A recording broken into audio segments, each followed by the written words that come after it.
क्या अब कोई मिंत्रा से नहीं कर सकेगा शॉपिंग? क्या बंद होगा यह ऑनलाइन शॉपिंग प्लेटफॉर्म? ऐसे कई सवाल आपके भी मन में उठ सकते हैं क्योंकि बात ही ऐसी है। दरअसल हाल ही में प्रवर्तन निदेशालय यानी ईडी ने भारत के प्रमुख fashion e commerce platform Myntra, उसकी सहयोगी कंपनियों और उनके डायरेक्टर्स के खिलाफ फॉरेन एक्सचेंज मैनेजमेंट एक्ट 1999 के तहत एक शिकायत दर्ज की है। यह मामला विदेशी प्रत्यक्ष निवेश यानी एफडीआई नियमों के कथित उल्लंघन से जुड़ा है, जिसमें 1654.35 करोड़ रुपए की रकम शामिल है। आइए इस मामले को विस्तार से समझते हैं।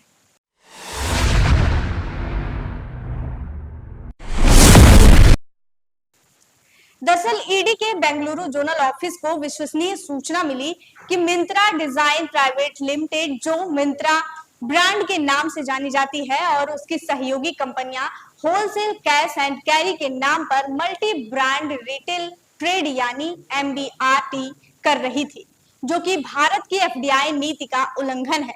जानकारी के मुताबिक भारत में एफडीआई नियमों के अनुसार मल्टी ब्रांड रिटेल में फॉरेन इन्वेस्टमेंट पर सख्त प्रतिबंध है, जबकि होलसेल या कैश एंड कैरी व्यवसाय में कुछ शर्तों के साथ 100% एफडीआई की अनुमति है। मीडिया रिपोर्ट्स के मुताबिक ईडी ने फेमा 1999 के प्रावधानों के तहत अपनी जांच शुरू की, जिससे कुछ तथ्य सामने आए, जैसे कि एफडीआई का मिसयूज। मीडिया रिपोर्ट्स के मुताबिक मिंत्रा डिजाइन प्राइवेट लिमिटेड ने दावा किया है कि वह होलसेल कैश एंड कैरी व्यवसाय में है और इसके आधार पर फॉरेन इन्वेस्टर्स से 1654.35 करोड़ रुपए का एफडीआई प्राप्त किया। इसके अलावा जांच में पता चला कि मिंत्रा ने अपने अधिकांश सामान vectors e commerce private limited को बेचे, जो उसी कॉर्पोरेट समूह की एक संबंधित कंपनी है। वेक्टर ने इन सामानों को अंतिम उपभोक्ताओं को रिटेल में बेचा। वहीं ईडी का आरोप है कि मिंत्रा और वेक्टर ने मिलकर एक ऐसी कॉर्पोरेट संरचना बनाई जिसमें डायरेक्ट बी2सी यानी बिजनेस टू कंज्यूमर ट्रांजैक्शन को पहले बी2बी यानी बिजनेस टू बिजनेस ट्रांजैक्शन में बदला गया, जैसे कि मिंत्रा ने वेक्टर को बिक्री और फिर वेक्टर ने इसे बी2सी के रूप में उपभोक्ताओं को बेचा।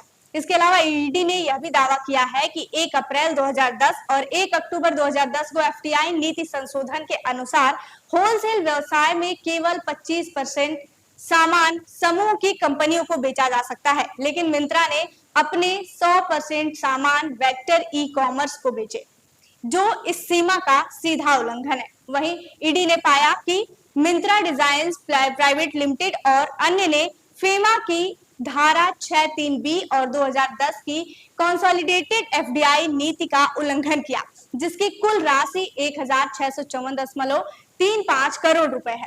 बता दें कि इन निष्कर्षों के आधार पर ईडी ने फेमा की धारा 16(3) के तहत मिंत्रा डिजाइन प्राइवेट लिमिटेड और उसकी सहयोगी कंपनियों, उसके डायरेक्टर्स के खिलाफ एक फॉर्मल कंप्लेंट फाइल की है। खबर है कि ईडी की शिकायत के बाद यह मामला अब एडजुकेटिंग अथॉरिटी के पास है, जो फेमा उल्लंघन के लिए दंड और अन्य कानूनी कार्रवाई का फैसला करेगी। मिंत्रा और उसके डायरेक्टर्स को इस मामले में जवाब देना होगा और जांच के नतीजे इस बात पर निर्भर करेंगे कि कंपनी अपने दस्तावेजों और वित्तीय रिकॉर्ड्स के आधार पर कितना मजबूत बचाव पेश कर सकती है। यह मामला भारत में ई कॉमर्स सेक्टर के लिए एक महत्वपूर्ण मोड़ हो सकता है, क्योंकि यह विदेशी निवेश के उपयोग और नियामक अनुपालन पर सवाल उठाता है।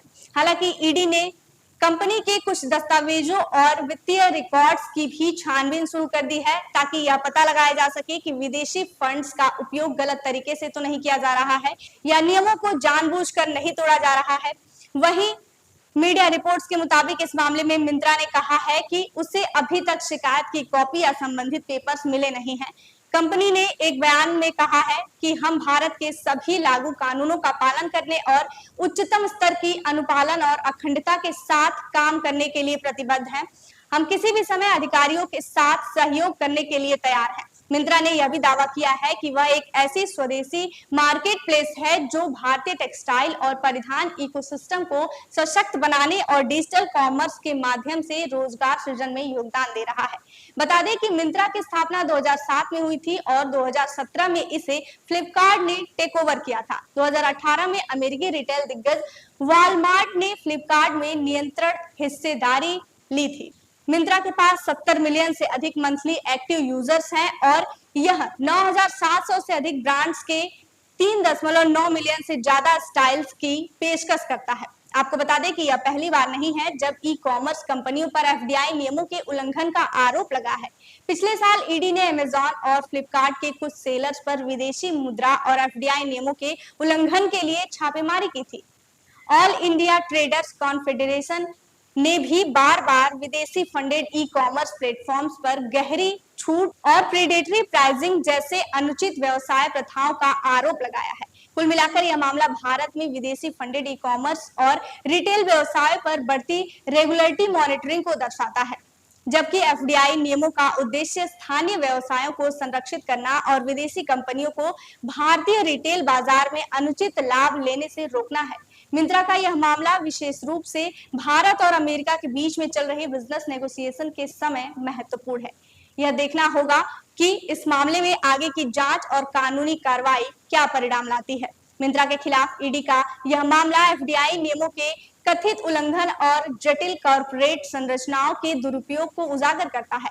हालांकि कंपनी ने सहयोग का वादा किया है, लेकिन जांच के नतीजे और संभावित पेनाल्टी अभी स्पष्ट नहीं है।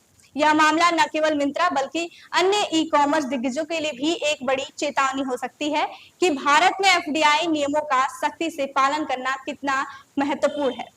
अभी के लिए बस इतना ही। देखते रहिए बेधड़क खबर। मैं हूं आंचल।